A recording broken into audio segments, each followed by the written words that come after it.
Magandang gabi po mga kapamilya. Nagbabalik tayo sa PhilOil Flying V Center sa San Juan City para sa patuloy na coverage ng ating Open Conference ng Premier Volleyball League. At isang set of players naman po ang sasabak dito sa center court as we feature the semifinals ng ating PVL sa atin ng ABS-CBN Sports pagkatapos pong manalo kanina in 4 sets ng Creamline Cool Smashers kontra sa Petrogas Angels. Unang laban naman po in this best of 3 semifinals sa pagitan ng number 2 seeds BanKo-Perlas Spikers kontra sa number 3 seeds Ateneo-Motolite Lady Eagles. Magandang gabi po sa inyo lahat. Salamat po sa pagtangkilik sa amin. Ako po si Eric Tapano. We're live on Liga at sa various ating online outlets which we will tell you later. Kasama ko po Noreen Go and Judy Sarah. Ladies, a very exciting night. Punong-puno ang ating venue today. Noreen, unahin kita. No? Quick question. Obviously, dehado dito ang Ateneo.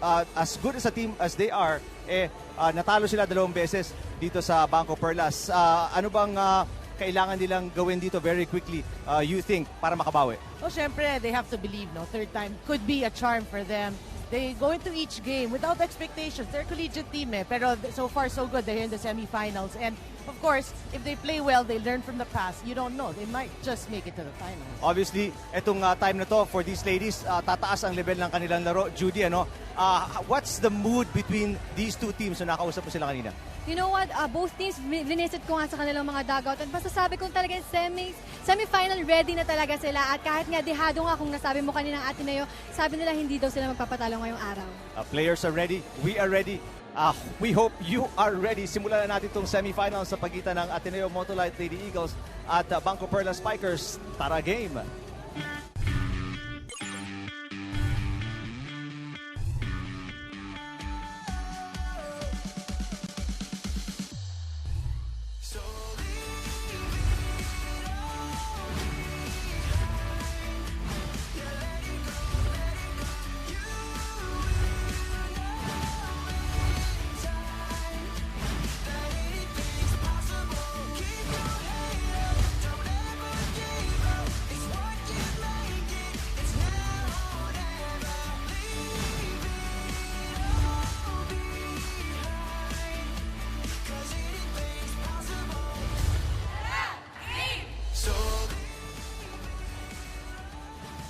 Mga kapamilya, day 1 na nga ng ating Final 4 showdown dito sa ating PVL Open Conference. Umpisa na nga natin ang recap sa BanKo-Perlas Spikers na kung saan tinapos ang kanilang elimination round with a 5-set victory against the Fighting Warais. Habang Ateneo-Motolite Lady Eagles naman ay medyo nag-struggle with a 1-2 win-loss record. Natalo nila ang Lady Falcons pero hindi sila nagwagi against the Petrogas Angels at ang kakalabanan din nila ngayon na hindi rin nila natalo ang BanKo-Perlas Spikers. Alright, para sa mga nanonood, first time nyo nagbukas, exciting na po to because out of 8 teams, 4 na lang natitira. Out of 14 games, semifinals na po tayo. Wala pong twice to beat advantage yung top 1 and top 2.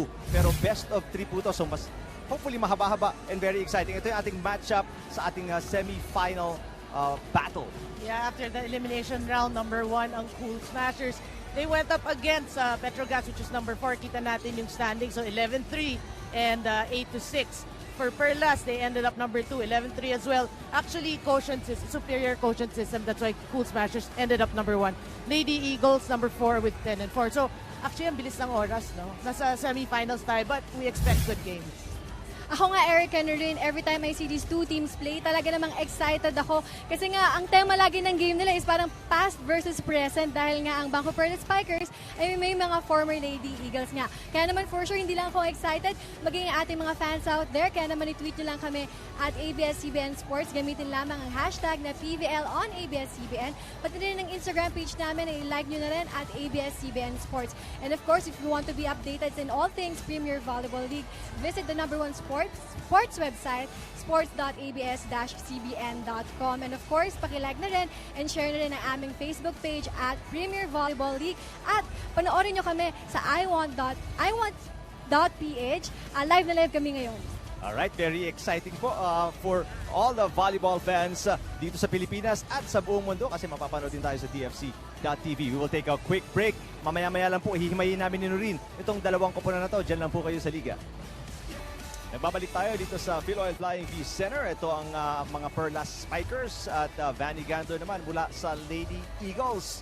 Sila po ang number 2 and number 3 matchup sa ating semifinal best of 3 action. Pangalawang game na po to, day number 1 ng semifinals. Eric Tepan, Noringo, and Norin. Pag-usapan natin yung last meeting itong dalawang koponan. Nabanggit ko kanina sa simula, na sweep ng Perlas Spikers ang Ateneo-Motolite sa kanilang 2 meetings in the double elimination round natin. Yeah, actually, pareho nga yung nangyari in both games in the elimination. Sabi mo nga, parehong nanalo ang Perlas Spikers. They swept itong Ateneo-Motolite Lady Eagles, parehong 3 sets.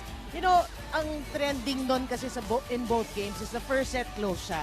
Very close, down the wire, pero ang Perlas yung magpe-prevail. Then the second set, medyo may konting pagitan. And then the third set, medyo malayo. So, I think what's important for us to tell the viewers is how will Ateneo learn from all these? We have to say that because Perlas is a veteran team, so you know that they will take all the wins and look forward to this game. But what will Ateneo do to change what happened in those 2 games? Is it experience, my question for you?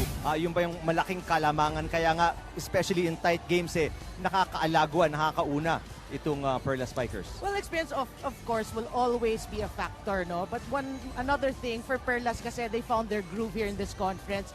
We always mention that their problem always is consistency. But so far in this conference, although meron silang may humps, no? But they go over it, which is good news for their team. Tingnan natin yung head-to-head matchup ng parehong koponan para malaman natin kung sino ang lamang sa anong aspekto ng volleyball. Yeah, if you look at the numbers here, no, yung sabi mo nga yung mga head-to-head in terms of spikes, blocks, aces, digs, running sets, and reception. Pretty much even in the block department, aces, digs, and running sets. But in terms of spikes and receptions, lamang ang Perlas. And this one, these are the 2 categories.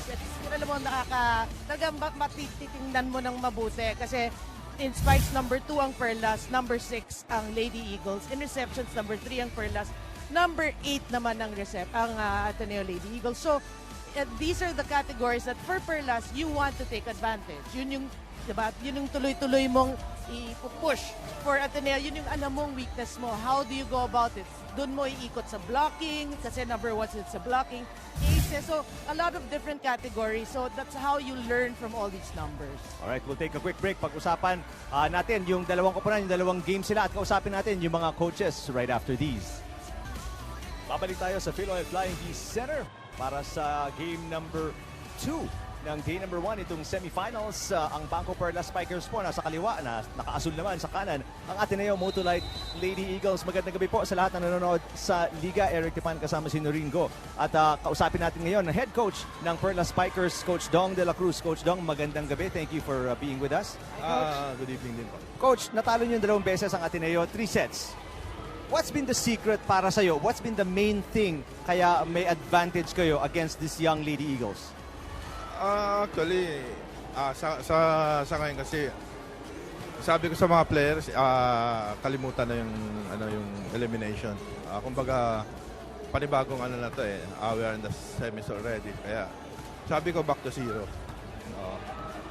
And coach, ito natanong na namin sa mga players mo, no? But we want to hear it from the coach. Parang this conference, ang ganda ng pagka-gel ng team, yung samahan, kitang-kita ng mga fans, ng mga viewers. What did you do differently coming into this 3rd conference? I just told the players na kailangan each of them mag-contribute talaga every time. And we have to play happy lang lagi. We have to play as a team. Kasi wala nga kaming at the start of the tournament, wala kaming star player talaga na So I just told them na we have to play as a team. Sabi ko sa kanila, kaya siguro maganda yung Alright, maraming salamat for your time, Coach. We'll let you go. Good luck sa game. Okay, maraming salamat po. Good luck, coach. Well, sabi nga ni Coach Dong de la Cruz, wala silang star. Pero so far, there's been a star that's developing each and every game. Ang laki ng contribution. Z Hervasio, a former Lady Eagle herself. But each game, ang kanyang ibinubuga, ang kanyang ibinubuhos para sa kanyang koponan. And not just the leadership, Noreen, is the number of points that she puts up on the board every time. Yeah, we always say nga, di ba, if Z Hervasio plays well, normally the BanKo-Perlas players, they play well. I guess it stems from her, you know, how you said leadership. Not only leadership, she shows it through example. It's not just, you know, vocal. She shows it through the numbers that she puts in. And sabi mo nga, in the scoring, she's actually number 3, you know, behind Eliza Valdez and Myla Pablo.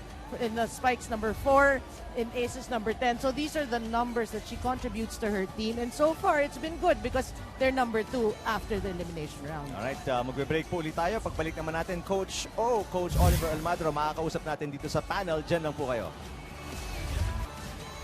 Nagbabalik po tayo dito sa Liga with our second game in your Wednesday doubleheader sa ating semifinals ng Open Conference ng Premier Volleyball League.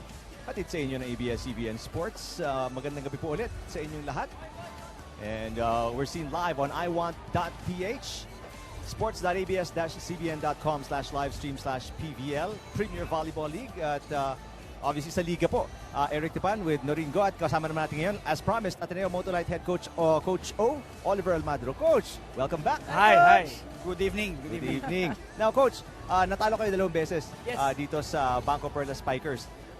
What did you tell your Lady Eagles coming into today's game? And what, you know, if there's one thing you concentrate around sa practice, ano yun? Well, first of all, sabi ko nga, just being here in the semifinals, it's parang nanalo na kami in this tournament because no expectations in this tournament and we managed to be in the semifinals. Now, we did not beat Perlas, but every first set, lumalaban kami. So, it's a matter of you experience pa rin ng kalaban. But what I'm telling my players is that we don't have to prove anybody else. We just have to prove ourselves that kaya namin. So yun muna, we have to start it right and prove to ourselves na kaya namin. So, Coach, I know you're the type of coach who really doesn't focus on the winning and the losing, no? Exactly. So, how does your performance so far here in this conference, no? How can it be a gauge in your preparations for UAAP? As anong percentage na? Kasi alam ko, high standards kayo, Yeah. Coach. So, asan na kayo based on this performance for UAAP? Siguro, I can say na nasa 50% na kami going to the UAPs because new system, most of the players have new positions, new roles in the team. Yung mga leaders ko, nasasanay pa lang sila, how am I as a coach, paano ko i-manage yung leadership nila. And siguro 50% we're going there and hopefully naman yung mga players ko will respond very well sa mga mga tournaments gaya nito and sa mga ate nila na mga kalaban. Well, what's been the biggest challenge for you so far? First season as head coach of Ateneo-Motolite, and then handling them in an open conference against players, commercial league na, Coach. Yes. Biggest challenge siguro yung expectation nung mga supporters. But of course, we really yung mga supporters namin, we treat them as our inspiration. We put them as our bigger purpose. So not just winning, our bigger purpose is to be an instrument to our fans and to our supporters. Siguro yun ang challenge namin, to make them happy, to make them feel well, and to pray for us also. Well, you've done a marvelous job in your first few months as head coach of the Lady Eagles. We're looking forward to the UAAP season. Obviously, good luck sa game na to, Coach. Thank you to you guys. Thank you. Kat, with a great performance naman para sa Ateneo, Kat Tolentino on the prowl, and she's been spectacular so far dito sa Open Conference, Noreen, with the numbers that she's put up para sa Lady Eagles. Yeah, she's one of the bright spots of Coach Oliver in this conference. She's proving to us, no, that she ain't no lanky player anymore who's inconsistent.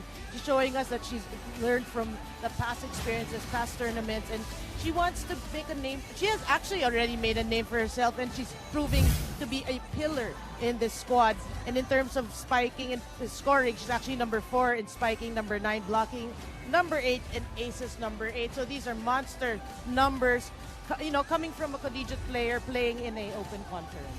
So, simulan na natin ang ating second game sa semifinals nitong Open Conference. We have the Lady Eagles kontra sa Perlas Spikers. Set number 1, susunod na DJ Louie. Kasama natin, nagpapatugtog dito sa PhilOil Flying V Center. Diyan lang po kayo. Ang aksyon magsisimula na pagbalik lang natin dito sa Liga.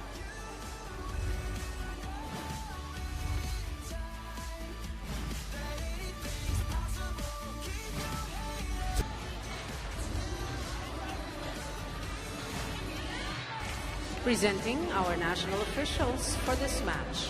First referee, Mr. Rene Gaspini. Second referee, Mr. Erlindo Eusebio. Let's call our starting lineup from our BanKo-Perlas Spikers. Team captain is number 3, Suzanne Roses. At number 2, Catherine Adriel Bersola. Number 6, Angeline Marie Hervasio. Number 11, Mary Joy Dacoron. Number 12, Jaminea Ferrer. And number 19, Nicole Ann Tiamzon. Libero, number 7, Marie Giselle Jessica Tan. Head coach, Mr. Ariel Dong de la Cruz. Calling on our Ateneo-Motolite Lady Eagles. Team captain is number 14, Beatriz De Leon. At number 3, Maria Dina Isabella Wong. Number 5, Vanessa Gandler. Number 7, Madeleine Renea Madaya. Number 9, Pauline Marie Gaston. Number 10, Katrina May Tolentino. Libero, number 18, Cassandra Hequiliana. Head coach, Mr. Oliver Almagro. This is match number 58, game 1 of the semifinals. Tingnan po natin yung starting lineup. BanKo-Perlas Spikers, no rin, may kakaibang lineup dito. Most of the players, itong key players dito hindi naglaro versus the Fighting Warais.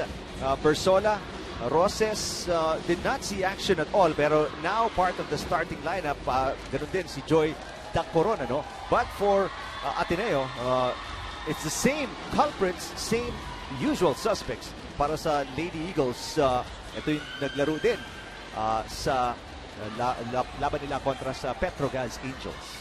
Yeah, you know, obviously Coach Oliver very confident and comfortable with this starting unit. Why not? Why change it? For BanKo, that was Coach Dong's game plan. Oo. He had no game plan. Meaning, he would change things up all the time, and we know that Nicole Tiamzon suffered an injury to her, I think, right hand. So glad to see that she's back in action.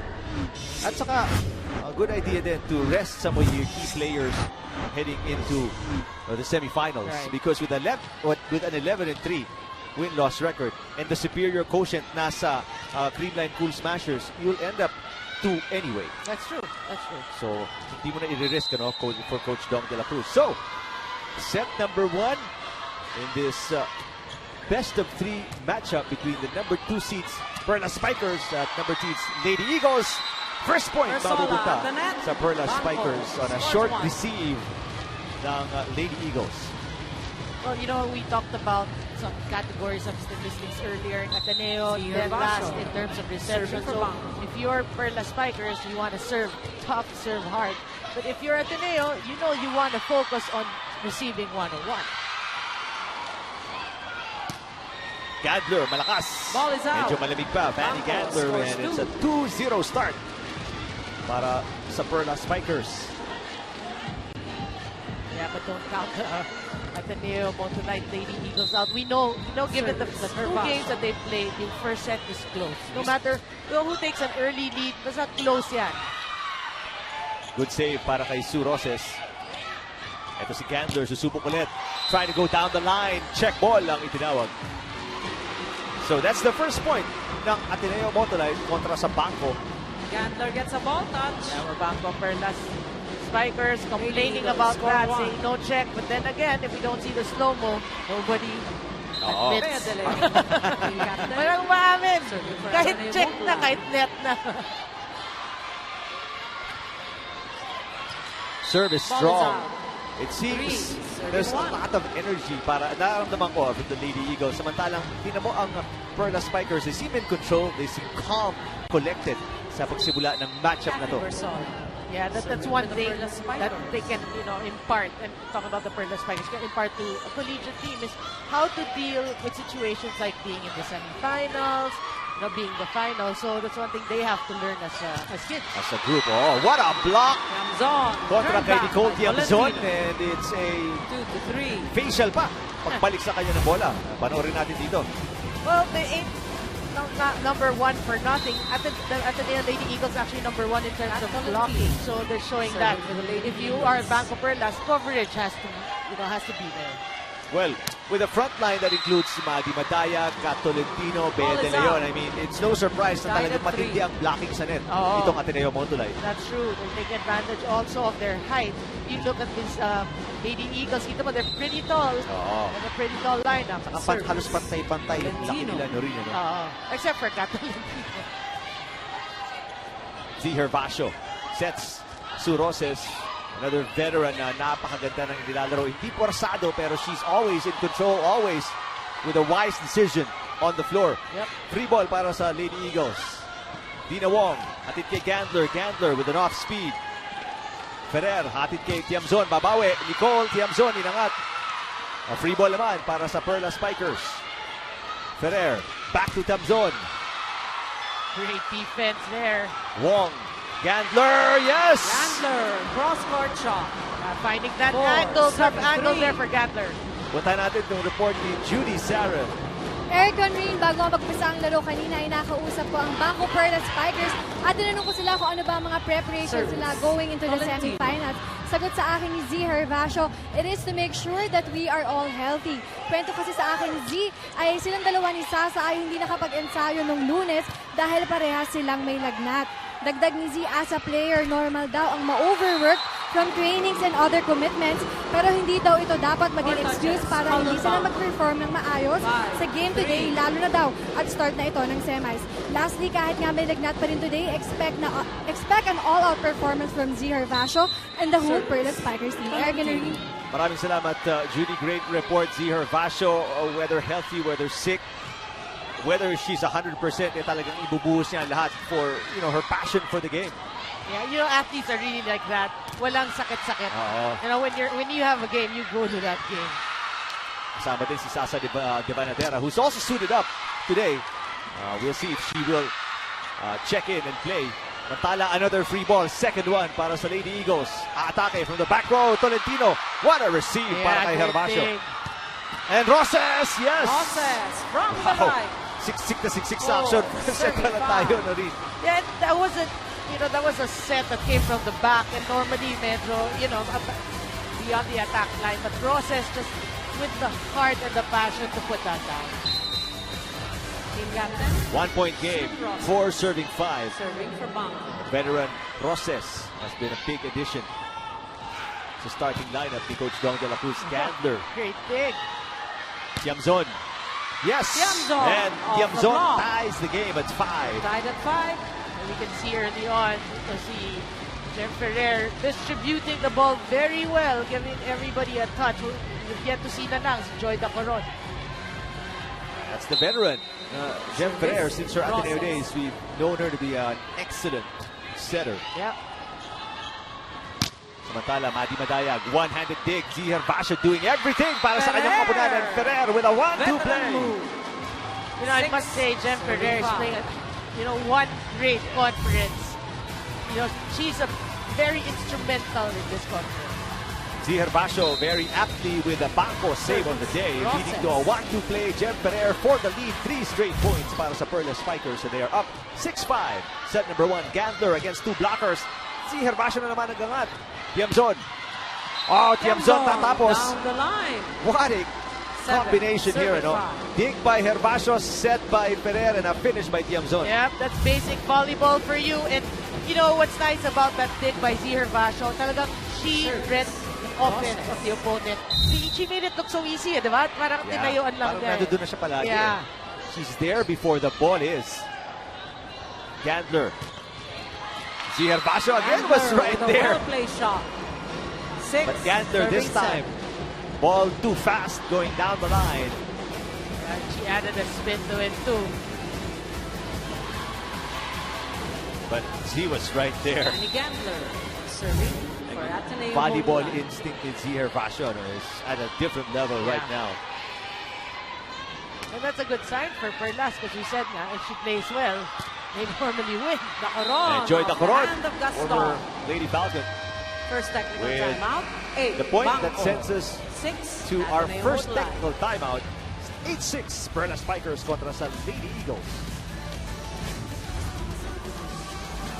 And Nicole Tiamzon, she's been very aggressive sa simula ng laban na to, and that's how she's been. Dito sa open conference na rin para sa BanKo-Perlas Spikers. Yeah, she's been very consistent. Sayang lang, no, the injury that she had.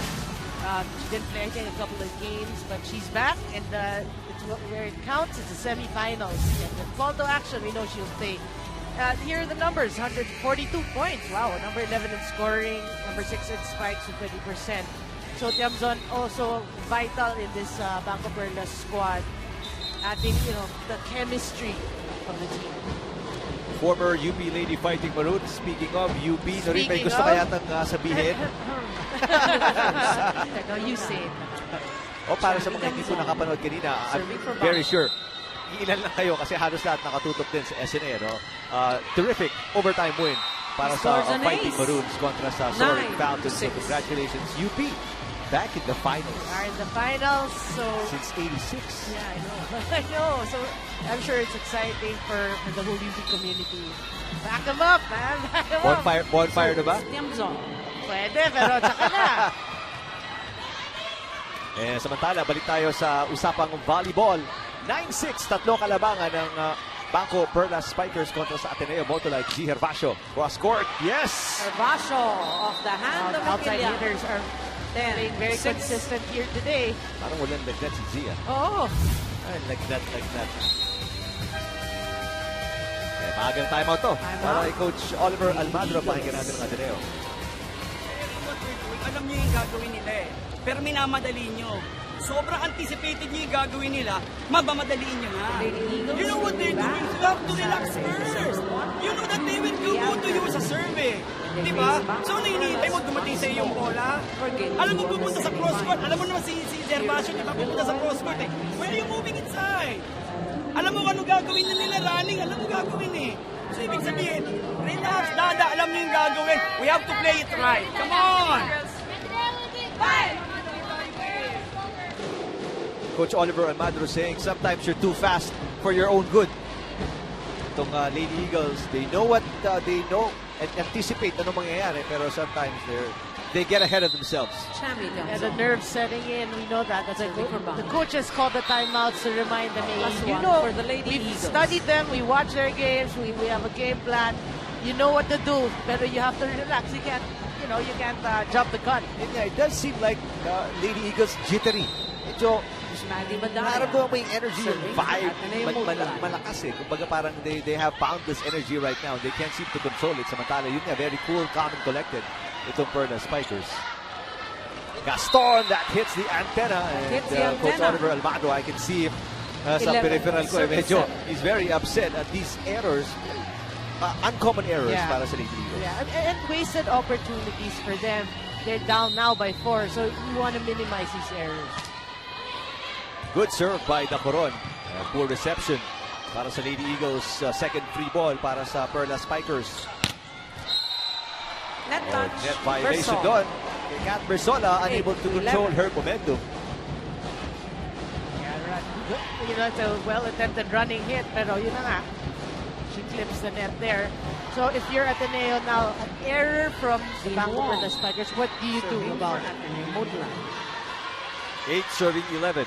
Oh! Give it right back. Answer. Yeah. Sayang, no? I mean, yun na nga, when we say that the team is behind, these errors talaga masakit eh. Spikers, you're shooting yourself. They're clearly not playing Ateneo volleyball, for sure. The Lady Eagles. Tolentino. That's a good aggressive attack. 9. We talked about her in the pregame. We expect her to come up with those numbers, but again, Ateneo being number 8 in receptions have to work double time. Mongay Gaston. Not their forte. Kita Serving for natin. Ateneo-Motolite. That's why dun sila pinaparusahan ng Perlas Spikers. G. Hervasio cross-court again. This time, medyo mahaba. 10 to 12. And you can see Zia Hervasio, no? She does seem to be her usual self. Kita mo medyo reserved ng kanyang mga atake because, again, doon nga sabi kanina ni Judy Sarah, she had fever on Monday and she still has fever today. But sacrificing all that for the semifinals, itong PVL. And there, si Herbacio babawi ka agad. 13. Great set again from Jem Ferrer there. Totally fooling the blockers of Ateneo. Amazing these athletes, ano. Ako may like that. Tulog na siguro. Si Herbacio is playing in the semifinals of the PVL with a fever. Well, of course, you know that they've got their eyes on the prize. Yeah, for sure. Another great dig by Herbacio. Roses. Oh, what a terrific shot! Sue Roses. Cross court beyond the antenna. 14 to Hindi 10. na ba, halos na sa panel na. Yep. Si Sue Roses. One touch. But you know, that's where, you know, the experience comes to play. You know that if you're in awkward positions, you know what it is. Motolite dive of the game by Z ulit. Oo, puro si Z. Yung banko save si Z. Yung dive si Z. Regalo, Roses. Another put away. 15 Roses. to 10. Back-to-back points for Roses. Biggest lead para sa Perlas Spikers at 5 points na rin. Yeah, we talked about the reception, and again, misreceive or over-receive, and Roses just scores a point for Perlas. And humuhugot na sa bench si Coach Oliver Almagro. De Leon, There's a block denied against Bea De by Leon. Roses. As right now, Second technical Jules timeout. Samonte is set to check 16, in. Banko. Pero sa pagbabalik 10, natin dahil second Ateneo-Motolite. technical timeout na 6 kalamangan ng Perlas Spikers kontra sa Lady Eagles. Take a look at Dina Wong and yung kanyang performance din leading this collegiate team against a tournament filled with excellent top-notch talent, former collegiate players, and she's holding her own really. Yeah, that's what you like about Dina Wong. We've seen her, you know, we've seen the transition from Gia Morado to Dina Wong.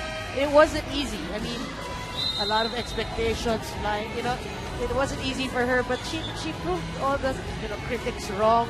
You can see in this End of tournament, number 3 in running Technical sets, that time. she's a collegiate player. So, what a performance already. Yun nga sinabi ni Coach Oliver in our pregame interview. Substitution. Being in the semifinals in itself is already a victory for them. So, Samonte. even for Dina, you lead your team to the semifinals in an open conference is Zero already a rush. huge feat for her. Would you say as well na yun nga, making it this far already a huge achievement para sa isang collegiate team as Samonte is Samonte. blocked. Turned back by I mean, Roses. of course, because you're 17 playing to against 10. names that have already been mentioned before you even probably thought about playing volleyball. Di naman. But yan naman yun, these are names that have played, have already caught the eyes of fans, of people. And now you're coming in, so the way you perform, it's already in itself, you have to be proud of it. But you don't stop there. Equiliana with a good up. Eto si Tolentino.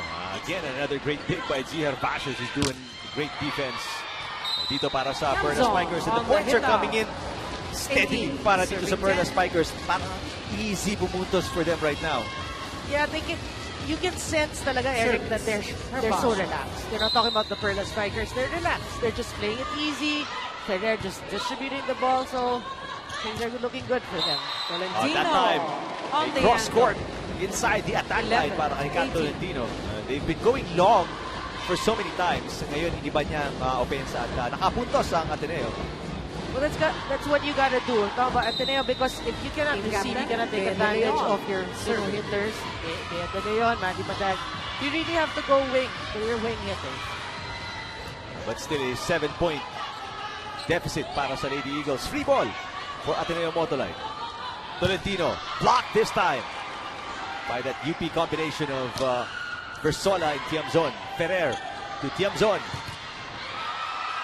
Ferrer, back set. Roses down the line. Bea De Leon inangat. Good rally. Samonte, block. Dina Wong. Punta kay Tolentino with a push. That's outside. Tolentino. Ball is out. Good 19. read there by Tan. And Ateneo pushed to doing things they're not used to. Right now, Kat Tolentino, that was not her usual kind of style. For Banko. She's always a power girl, power attacker. Served by Cathy Versola. Matayag.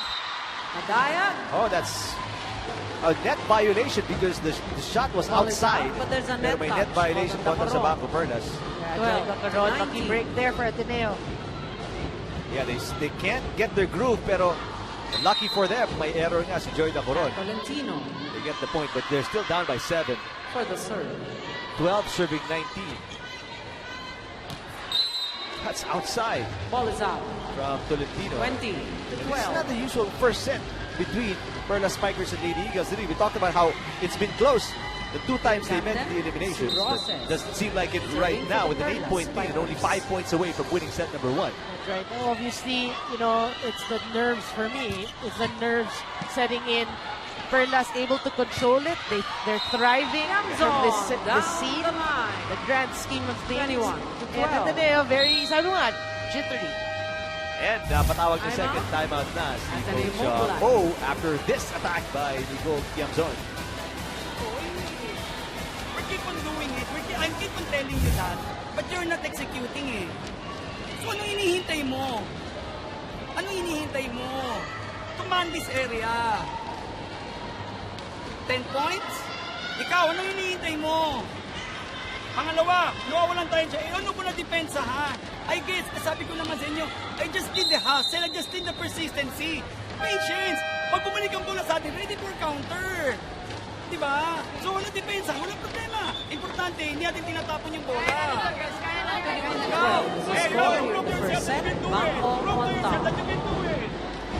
It's going to be a very tall order for the Lady Eagles down by 9 and Perlas Spikers needing only 4 points to win set number 1 and papasok pa.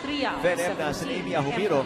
Ben Emnas a very good server and also excellent setter. And Amy Ahumiro. Isa pa, former Lady Eagle. Oh, yun nga. Emnas. 21 serving 12. Perlas Spikers. Perlas Spikers coasting in set number 1 of this semi-final matchup. Samonte, great attack off the bench. Samonte Off the hand of Tiamzon. contributes.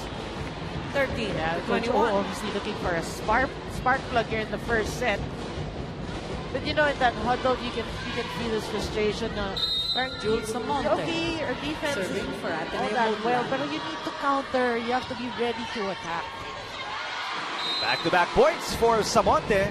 She gets an 14, ace. 21. She would be the answer for Coach O here in the first set. And could be a run that the Ateneo fans Service. inside the Philoil Flying V Center hinihintay kanina pa. Oo, yung mga fans waiting, diba? Waiting Yep. to erupt. Tiamzon mula sa kabila naman. Oh, what a block by Tiamzon. Badi Well Madaya. read by Converted Madaya. into a point. 15, 21. Clips the line there. You see how she directed the ball to the court of Perlas. There you go. Kita mo yung last minute eh. Oh, may swipe siya. Oh. That's 3 straight points para sa Lady Eagles. Make that 4 straight points. As 16, Perlas Spikers 21. have no answer to the serve of Jules Samonte. BanKo. At mag-a-adjust 16 out, quickly 12 si Coach Dong de la Cruz. in. Amy Ahumiro, Ben Emnas 17 out, taken 3, out. And balik ulit In. si Jem Ferrer to Service. set things up Samonte. offensively para sa BanKo-Perlas. Another good serve. Tiamzon. Here's Gaston. Yes! Gaston. Oh wow! Corner All of a pop. sudden, a 5-point run para sa Lady Eagles. Timeout. Mapapatawag naman ang unang BanKo. timeout niya, Coach Dong de la Cruz. Pakinggan natin ang Perlas Spikers. Joy, pakiwalay mo. Okay? O, sa maganda rin si Black. Medyo nagkakaga sila ng service ha. Pero watch out, baka mag-outside na. Ha? O, sige, sige. O.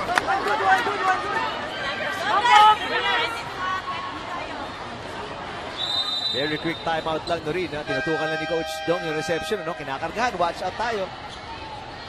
Pwede mag-out. Pwede back out. So careful din.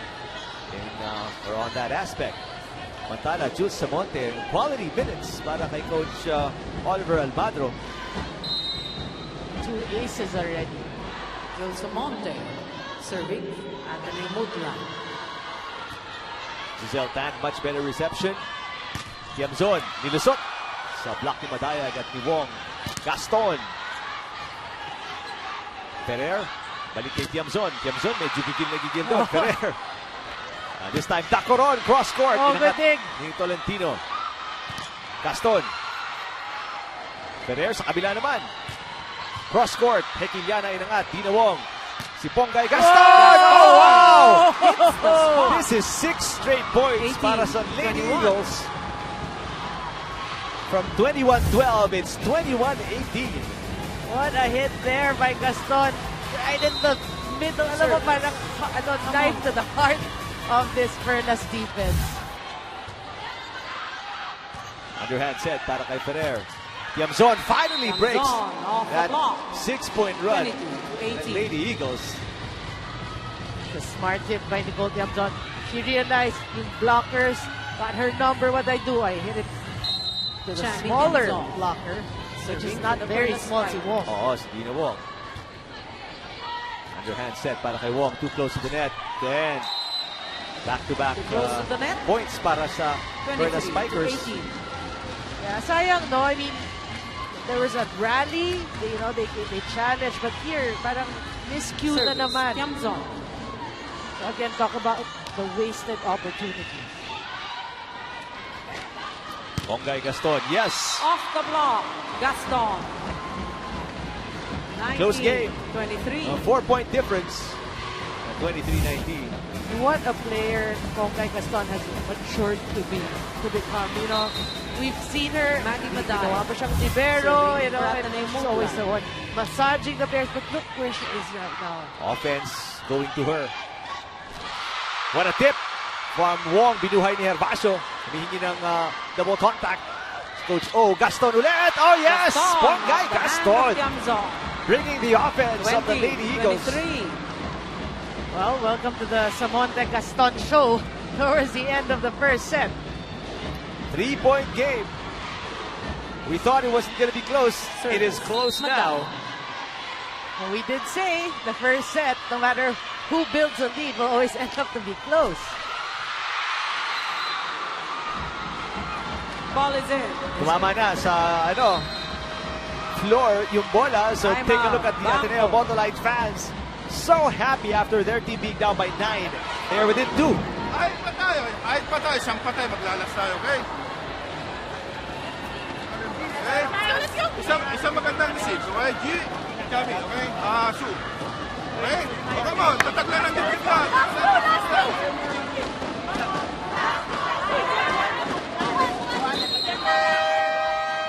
Just when the end game was right there, at least in the first set, Norin, and crumble itong Perlas Spikers. Their 9-point lead is down to 2.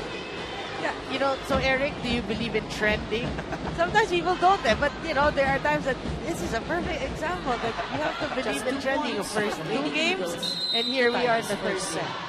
Manila-Motolite, serve. Pero sabi ni Coach Dong de la Cruz, isang patay lang kailangan natin and last na tayo. And that's what he was looking for. Herbacio, Herbacio ball is in. taking Perlas Spikers BanKo to now set point, at set point 24-21. advantage. How cool, how calm, how collected these Perlas Spikers are. Joy Lacaron. You need a point? All right, Serving. here's the point. Ganun, Oh, Good serve from Nacorod. Bongay Gaston. Blocked off, but it goes outside on again. the hit Bongay out. Gaston, tinatarget yung smaller 22, blocker, Jen Ferrer. 24. Ferrer was like, kita mo the way she angled her arms to block kasi alam niya that she's a smaller blocker, pero ginamit ni Gaston, she used that to her Dina Wong. advantage.